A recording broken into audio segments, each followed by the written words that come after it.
안녕하세요. 미국 주식을 사랑하는 미주달입니다. 지금 다우라든지 S&P 500, 나스닥 많이 하락을 했죠. 특히나 다우존스 같은 경우는 크게 하락을 했습니다. 장중에 얼마나 하락을 했냐면 한 2.4% 정도 하락을 했어요. 결국에 장 막판에 매수세가 들어오면서 33,759를 지지해주고 올라갔고요. 이거는 제가 피보나치 되돌림선이라고 설명을 드렸죠. 만약에 안 좋다면, 장이 또 안 좋다면, 지금은 보수적으로 봐야 될 것 같아요, 시장을. 그렇기 때문에 떨어진다면 32,000, 230선까지도 바라봐야 될 것 같아요. 어쨌든 이건 저의 개인적인 생각이고요. 다우가 이렇게 안 좋은 거는 통계 자료를 제가 보여드린 적 있죠. 다시 한번 보여드릴게요. 이거는 1900년도부터 2020년도까지 통계 자료인데요. 9월달이 가장 에버리지 리턴이 적었습니다. 그만큼 다우 같은 경우는 제가 좋지 않다라고 설명을 드린 적이 있고요. 다시 차트로 돌아갈게요. 다우에 이어서 S&P 500도 볼게요. 일단 기술적인 분석을 보면 일단 피벗 포인트로 볼게요. 피벗 포인트로 보면 S2를 지지해주고 올라갔죠. 정말 신기하죠. 그래서 피벗 포인트를 보는 거예요.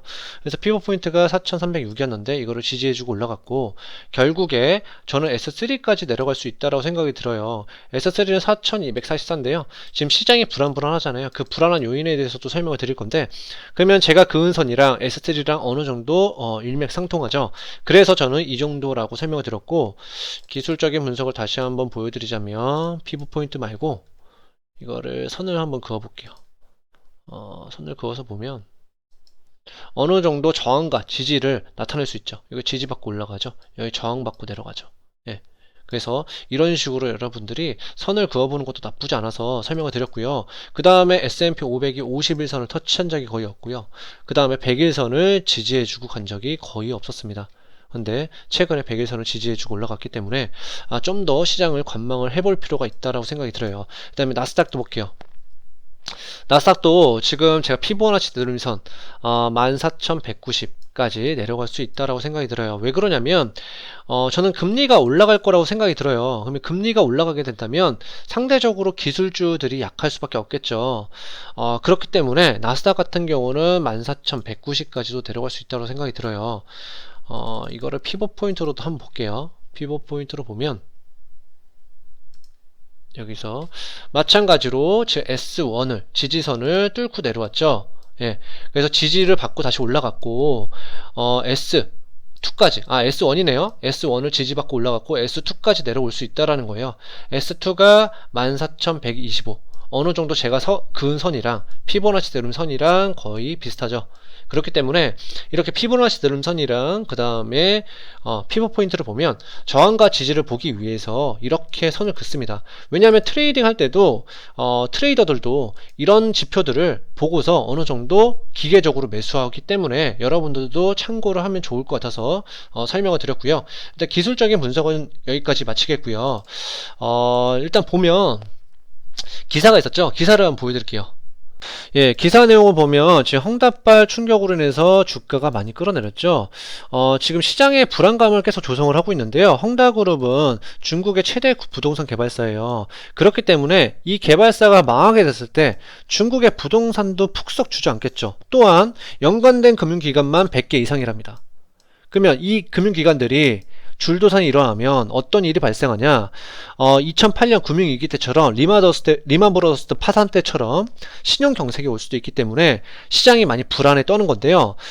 일단 중국 내 부동산 산업은 큰 비중을 차지합니다. 제가 기사 내용을 볼게요. 여기서 부동산 산업이 중국 경제에 차지하는 비중이 워낙 크다라는 점인데요.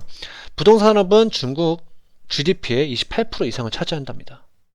그렇기 때문에 만약에 이 자산시장이 무너지게 된다면 중국의 소비가 줄어들겠죠.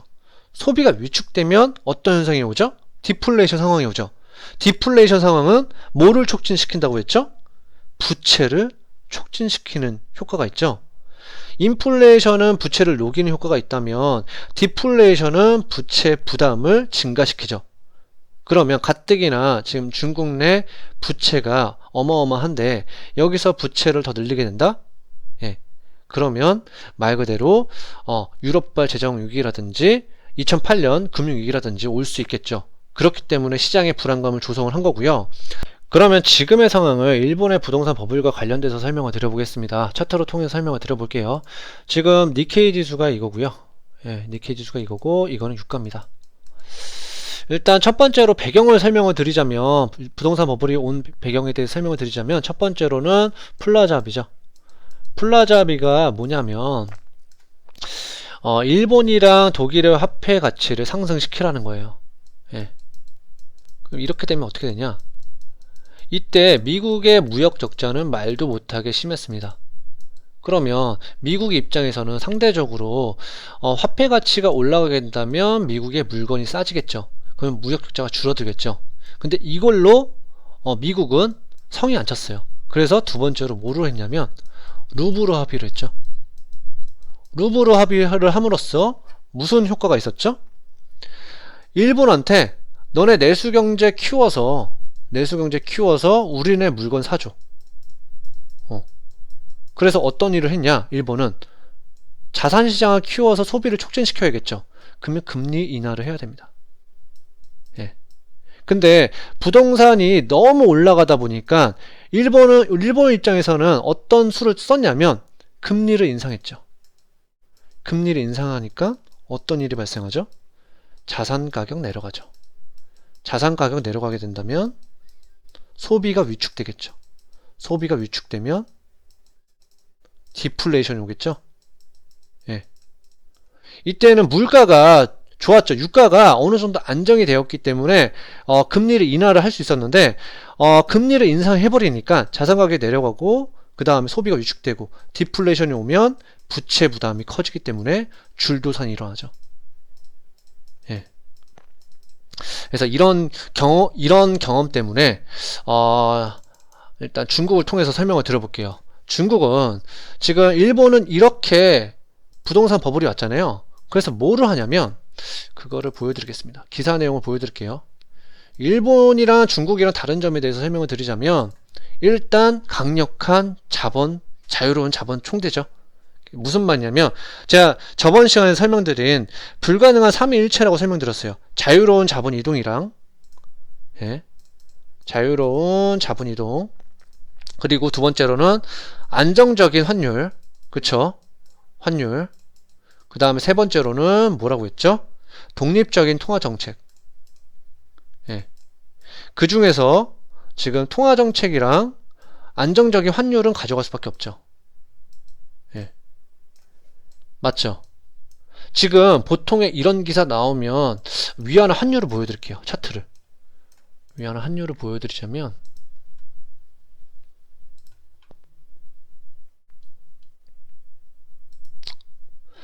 잘 보세요. 지금 위안화 환율이 매우 달러에 비해서 강위안이죠. 그만큼 위안이 빠져나가지 않죠. 이게 무슨 말이냐면 보통 이런 뉴스가 오면 외국인들이 자산을 팔고 채권 팔고 나갈 거 아니에요. 그러면 화폐 가치가 어떻게 돼요? 화폐 가치가 내려가면서 달러가 강세가 되겠죠. 근데 위안화가 계속 강세를 이어가고 있어요. 이 말 뜻은 자유로운 자본 통제를 함으로써 어떤 일이 발생하죠? 자본 유출이 안 되고 있죠. 다시 한번 기사 내용을 보면 여기에서 시진핑은 자유로운 자본 이동을 제한하고 있어요. 보시다시피 제 시진핑 같은 경우는 자유로운 자본 이동을 통제하고 있죠. 이거를 통제함으로써 자본 유출을 막겠다라는 건데요. 일단 간단하게만 불가능한 3일체에 대해서 정리를 하자면 세 가지 중에 두 가지만 선택할 수 있는 거예요. 세 가지를 다 가져간다면 중국의 2014년대처럼 자본 유출이 일어날 수 있겠죠. 일단 첫 번째로는 안정적인 환율이죠. 안정적인 환율은 중국의 스탠스는 뭘로 볼 수 있죠? 아직도 관리 환율 변동제를 쓰고 있죠.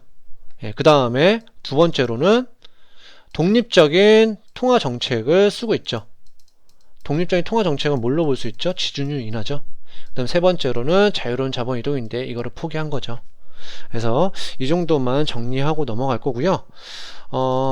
이제 다른 기사 내용도 볼게요. 그래서 제가 과주기 조절에 대해서 설명을 드렸죠. 긴 호흡으로 지금 긴축을 한다라는 거예요. 그래서 지준율을 인하를 한다라는 거죠. 금리 인상이 아니라 지준율 인하와 동시에 부동산 대출 규제를 강화한다라는 게 중국의 목표인데, 만약에 헝다그룹이 망하게 된다면 더 충격이 올 수 있기 때문에 아마도 중국의 스탠스는 헝다그룹을 망하게 하기보다 헝다그룹을 되살리는 편이 들이는 시간과 돈이 덜 들기 때문에 아마도 헝다그룹은 국영화시켜서 금융위기에, 글로벌 금융위기에 어느 정도 완화시키지 않을까 싶고요. 그래서 지금 전체적으로 계속 시장이 불안불안하죠. 지금 미국 정부는 부채 한도 상향을 놓고 치킨 게임을 벌이고 있고, 그 다음에 FOMC 회의가 21일, 22일 날 있습니다. 이날 테이퍼링이 발표될지 안 될지 모르겠으나 확률은 크죠. 제가 예전에 항상 보여드린 지표죠. 프라이스 모먼텀 오실레이터라고, 지금 노란 선이 밑으로 내려가면 보통 하락 시그널이에요. 예.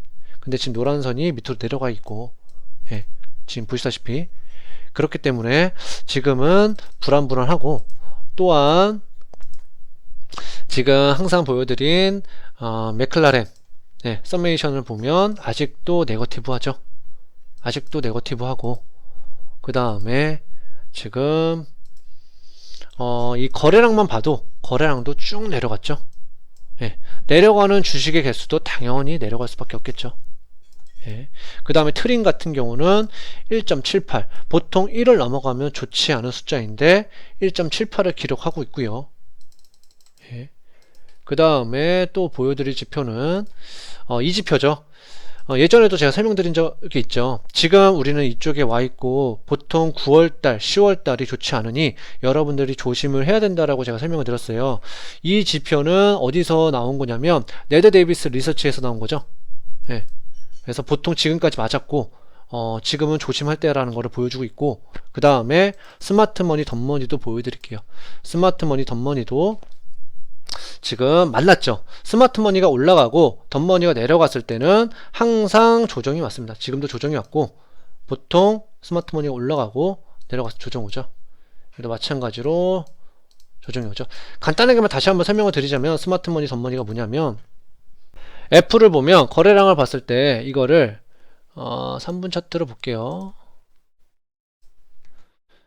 이게 스마트머니 덤머니입니다. 이게 스마트머니고요. 이때 스마트머니가 들어오고요. 그리고 이때가 덤머니, 개인들의 돈이에요. 기관들은 항상 장 초반, 장 막판에 들어옵니다. 거래량을 보면 알 수 있죠. 거래량을 보면 알 수 있고, 그래서 저 같은 경우는 어저께 조정이 좀 왔잖아요. 그래서 어떤 식으로 저는 거래를 했냐면 지금 볼게요. 저 같은 경우는 ETF를 조금 더 매수를 했어요. 일부 매수했고요. 아직도 현금 비중은 많은 편이고요. 그래서 이게 50일선에 닿았고 100일선에 닿은 적은 거의 없죠. 거의 1년에 꼽죠. 그렇기 때문에 조금 매수를 했고, 그 다음 QQQ도 조금 더 매수를 했습니다. 어쨌든 금리가 올라가면 QQQ 같은 경우는 안 좋을 수도 있으나 저는 길게 바라보고 조금 더 매수를 했고요. 또한 지금 같이 경기 민감주도 같이 가져갔는데요. 메리트 있는 게 보잉부터 볼게요. 보잉도 메리트 있는 가격대에 들어왔기 때문에 일단 추가적으로 매수를 했고요. 그 다음에 스타벅스도 조금 더 매수를 했습니다. 그래서 지금 매수를 했고, 그래서 저만의 개인적인 생각이기 때문에 여러분들이 참고만 해주시면 좋을 것 같고요. 어쨌든 금리가 올라가게 된다면 기술주들은 안 좋을 수도 있어요. 그러나 뭐 빅테크 기업들은 기술주라고 보기에는 이제는 애매모호한 측면이 있기 때문에 저는 기술주, 대형주들을 가져가는 것도 좋은 생각이라고 생각이 듭니다. 그래서 오늘 제가 준비한 영상은 여기까지고요. 오늘 영상이 좋았다면 구독과 좋아요 꼭 부탁드리겠고요. 그럼 다음에 만나요. 안녕!